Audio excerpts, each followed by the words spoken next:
Quelle horreur ce téléphone, il est censé tenir 15 heures, j'arrive même pas à tenir 6 heures. Bah alors Jack, ça va? Tu peux rien faire pour moi, tu vois bien que c'est une panne. Et je peux voir ton téléphone quand même? Allez, regarde.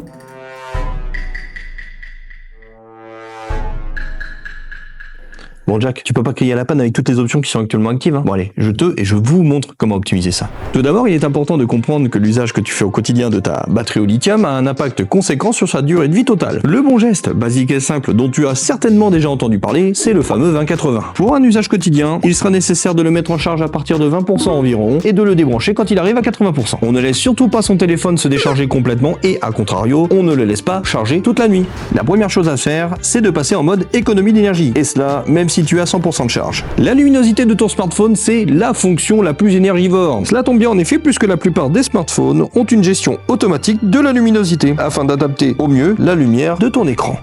Ton téléphone, c'est la quintessence des fonctionnalités. Il n'y a qu'à ouvrir le volet des raccourcis pour constater qu'il y a beaucoup de fonctionnalités que tu n'utiliseras pas tout le temps, et la plupart sont plutôt à usage ponctuel. Le Bluetooth pour écouter de la musique, le Wi-Fi pour te connecter à un réseau box, ça c'est plutôt des fonctionnalités courantes. Cependant le GPS, l'AirDrop d'Apple pour le transfert de données à proximité, ou bien même le NFC pour régler tes achats, ça c'est plutôt des fonctions ponctuelles, et pourtant on les laisse toujours activées. Dans la même catégorie que la gestion de la luminosité de ton écran, celui-ci peut afficher des résolutions ou même des fréquences de rafraîchissement très élevées, 60, 90 et même 120 Hz pour les plus haut de gamme. Alors certes, c'est génial pour le divertissement et les jeux vidéo, mais pour lire tes mails, la fréquence de rafraîchissement n'a que peu d'importance. Et crois-moi, c'est pas le 120 Hz qui va le faire arriver ou partir plus vite. Je t'invite donc à limiter la fréquence d'image. Vient ensuite l'Always On Display, ou toujours activé chez Apple. Effectivement, cette fonctionnalité te permet de toujours garder des notifications affichées à l'écran. Cette fonctionnalité s'avère peu utilisée, je t'invite à la désactiver car elle entraîne une surconsommation de la batterie. Et pour terminer, ferme les applications que tu n'utilises plus. De plus, la plupart des téléphones qui arrivent sur le marché sont équipés justement d'optimisateurs auto qui font cela pour toi.